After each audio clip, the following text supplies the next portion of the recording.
Welcome to my channel GB Garden. Kasihnibo goso gorboni अनसायनाय बावहरबाय. दिनै आं जिउनां हारिमु सिबिसुला हारिमु सिबिनायनि बिफा बर' थियेटारनि सोरां मन्जु बर' थियेटारनि बिगोमा मुस्रि चन्द्रकान्त मोसाहारि आरो बिथांखौ सेखामै मुंदांखा आगोलनिफ्रायनो मिथिगौ गासिबो बिथांजों एसे मोगा मोगि जानो सानदों बेखायनो बिथांखौ गिबियावनो आंनि चेनेलनि बागैनिफ्राय गांसे आर'नाइजों मान बावग्रोनोसै नोंथांमोना भिडिअखौ जोबजासिम नायदो भिडिअखौ गोलाव जायोब्ला आं मोननै पार्ट खालामनानै लाना फैगोन जाहाथे बर'नि हारिमु सिबियारि हिसाबै नोंथांमोनाबो एसे सापर्ट खालामनानै भिडिअखौ जोबजासिम नायदो खुलुमबाय आदा गोजोनबाय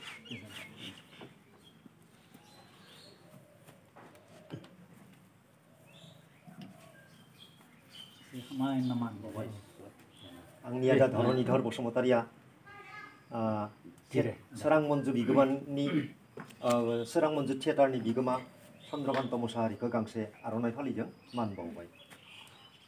खुलुमबाय रायजो राजाफोर गेदेर निउज रिपर्टार नङा थेवबो माने हारिमुखौ मोजां मोनो बेनिखायनो हारिमु सिबिनायाव एसेबां आखा फाखा आरो एसेबां जिउनां हारिमु सिबियारि बिथाङा दाखौ दिनै गोबां बोसोरनि उनाव लोगो मोनबाय आगोलनिफ्राय लोगो मोनदोंमोनबाबो बेबायदि बिथिङाव एसे लोगो हमनाय जायाखैमोन जों उन्दैनिफ्रायनो लोगो मोनदोंमोनबाबो हारिमुखौ जोंबो मोजां मोनो बिथांनि थियेटार सालायनायखौ जों उन्दैनिफ्रायनो मिथिबोदों दा मोननैसो आं सोंथि बिथांनाव सोंनो सानदों माबायदि थियेटारखौ दिनै एसेबां बोसोर सोलायबोखो माबायदि सालायबोखो बे बाथ्राखौ एसे लानानै आरो रायजो राजाफोरनो मा बोसोन होयो आरो रायजो राजाफोरा मा कमेन्ट खालामो बेखौनो लानानै आं भिडिअखौ स्टार्टिं खालामदो दा आं मोनसे सोंथि सोंग्रोनोसै दे दा बुंनो थाङोब्ला बे थियेटारखौ नोंथाङा माब्लानिफ्राय स्टार्टिं खालामदोंमोन आरो दिनै बेसेबां बोसोर जाखो बेखौ एसे बुंनोसै फंनैसो 1974-75 बहाय आङो बे सोरां मन्जु थियेटारखौ इस्टाब्लिस खालामै दिनै आंहा नै 50 बोसोराव सफैबाय 50 बोसोराव नै 24 सनाव बे 24 सन फेब्रुवारि दाननि 14, 15, 16 आंहा गल्डेन जुबलिनि अक्ट'खौ लानाय जादों गल्डेन जुबलि मोजां बाथ्रा आंनि न'खरावनो खालामनाय जागोन बेयाव गासै रायजो राजाखौनो आं साबायखर बावदों गासै रायजो राजाखौनो हास्थायदों अनसायदों बिथांमोना जाहाथे आंनि बे गल्डेन जुबलियाव लैहोर फैनानै आंखौ जाहाथे थुलुंगा होनो हायो जे बर' हारिनि सासे हारिमु सिबिसुला होननानै महरै बेखौ आंखौ जाहाथे थुलुंगा होफैयो बेखिनिखौनो आं मानव गेदेर रायजो राजाफोरखौ आगोलावनो आं खावलायहरबाय बे चेनेलनि दारै धन्यबाद साबायखर बेनि उनाव मोनसे सोंथि सोंनो सानो आं दे सोंदो मा सोङो बाबु एसेबां बोसोर माबादि सालायबाय बे थियेटारखौ गुबुन माने थियेटार इमान रां गोनां रुफा गोनां मानसिफोराबो थियेटारखौ सालायलांनो हायासै बिभिन्न हारसा थियेटारफोराबो बायलांदो नोंथाङा माबादिथो सालायखो बे जाबाय रायजो राजानि अननाय आरो इसोरनि थुलुंगा इसोरा सहाय सहानुभूति खालामनाय आरो सरासतिनि अननाय दिनै आं माबानो होननानै माबाखौ आं हाजासे सेस्था खालामदों आरो बेखिनिखौ खालामनो थांनायाव दिनै आंहा सम्पति गोबां खहा जालांदों गोबां सम्पति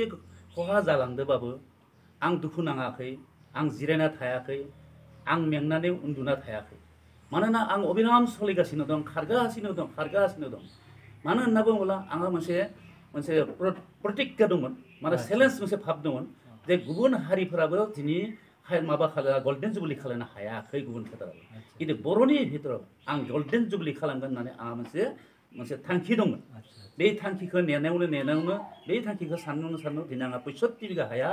थाङै थाङै थेतानि मुङाव मात्र 8 बिघा हा थालांदों मात्र 8 बिघा मात्र 8 बिघा दा बर्थमान आंनि आखायाव 8 बिघाल' दं 65 बिघा हानि मादाव गासै 65 बिघा हा दङ 65 थिएटार सलायनायावनो दा थांनानै 8 बिघाल' 8 बिघाल' जेबो आफसोस गैया जेबो गैया आं जेबो आरो आंनि फिसा फिसौआबो कुनु दिन आंखौ गाज्रि सानाखै आरो माने आफानि आबौनि सम्पत्ति आबौआ फोजोबगोन दाना आबौआ आबौनि दारैनो जों सानसे बेलासे रायजोजों सिनाखि जानो हागोन जे सोरनि फिसौला सोरनि फिसा बेखौ साननानै दिनै आंनि फिसौफोराबो कुनु अखान्थि भाब लायाखै दा बेखिनियानो आंनिया आरो आं बेखौनो बुंनो होनदों जे बे थिएटारा आंनि नङा बे थिएटारा जाबाय समग्र अসমत दुलाराय बर' समाजनि थिएटार बर' समाजनि थिएटार सोरां मन्जु थिएटारा थांना थानाय माने बर' हारिमु थिएटार महरिया जौगानाय सोरां मन्जु थिएटारा थैनाय माने बर' हारिमुनि माबा खहा जानाय मोनसे गेदेर खहा जानाय आरो मोनसे दिन जे 60 जन 70 जन बेकार हिनजावसा हौवासाफोरखौ आं बोसोरै थांना थानायनि मोनसे लामा होनो हादों बेखिनिखौनो आं बुजायो आरो आंनिफ्राय रां नांनानैसो बिमा बिफानि एसे इलाबाबो न'खराव रांनि मदद होनो हादों आरो थामथियावनो जादों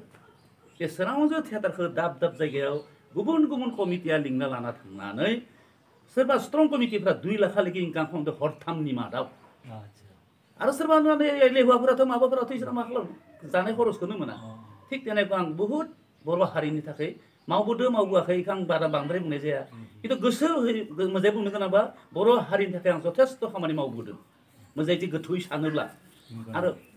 आरोबाबो बे 8 बिघा हा थालांदों जुदि 8 बिघा हायाबो थालांनाय नङामोन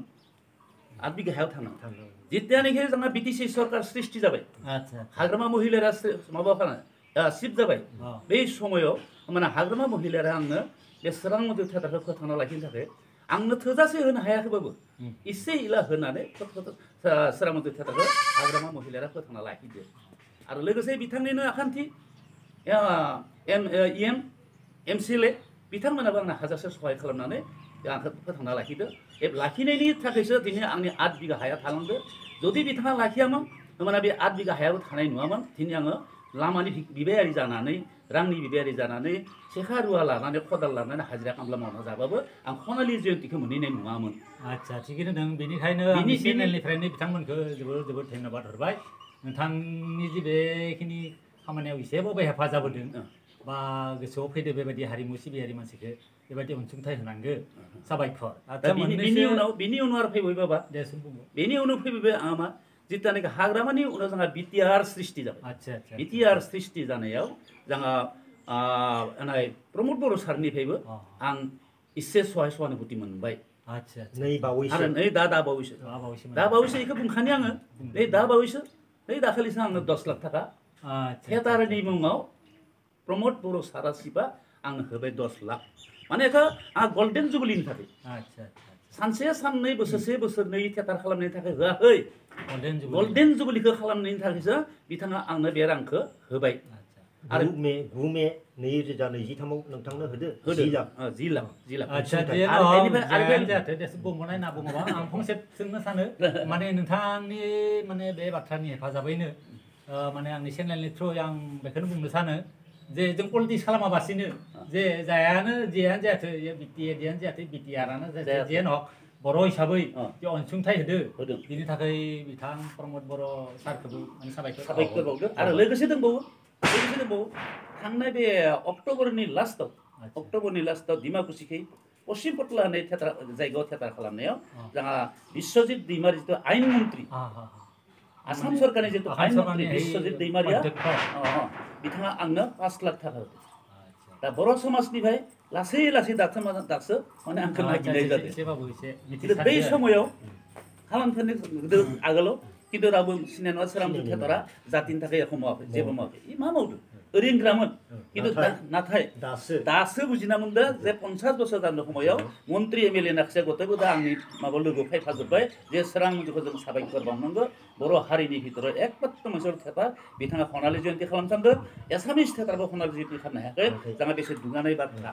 गथै बिथांखौ सहाय खालामनांगोन दा मन्त्रि एमएलए गथाय आंखौ सहाय खालामनो हमदों आच्छा थिगैनो दङ बेनि गेजेराव मोनसे सोंथि फैबावदों आंनि गोसोआव जे मोनसे समाव ओरैबायदि समस्या फैदोंमोन जोंनि जायगायाव बा हादोराव जे माने कर'ना भाइरासनि मोनसे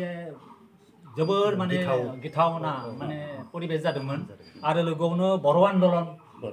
बेफोरथ' जोबोर माने गिथावथाव 1989 मायथाइ बा बिनि गेजेरफोराव माबायदि परिबेसमोन बेबायदि परिबेसाव माबायदिथो फोथांना लाखिखो बे 50 बोसोरनि गेजेराव आं बायदिसिना जेंना मोनदों खिन्थु जेंना मोनबाबो आंखौ लाखिनो हायाखै आंहा बुस्थु हाहखि दिलदार जानांगोन जिखुनु खामानिखौ आवगायनो थाङोब्ला मोनसे दिलदार जानांगोन मेंनायखौ मेंनायनो सानना गिनाय भाब गैया जानांगोन जिमान बिपद फैथो इमाने आंहा कौशला बारा जायो सोलोंनाया ओरैहाय कौशल खालामनो दिनै कर'नाखौ बुंदो कर'नायाव दिनै हासाफोरा 2 बोसोर जिरायदो हासा थियेटारफ्रा मोनसे थियेटार खालामनायाखै खिन्थु सोरां मन्जु थियेटारनि बिगोमा चन्द्रकान्त मोसाहारिया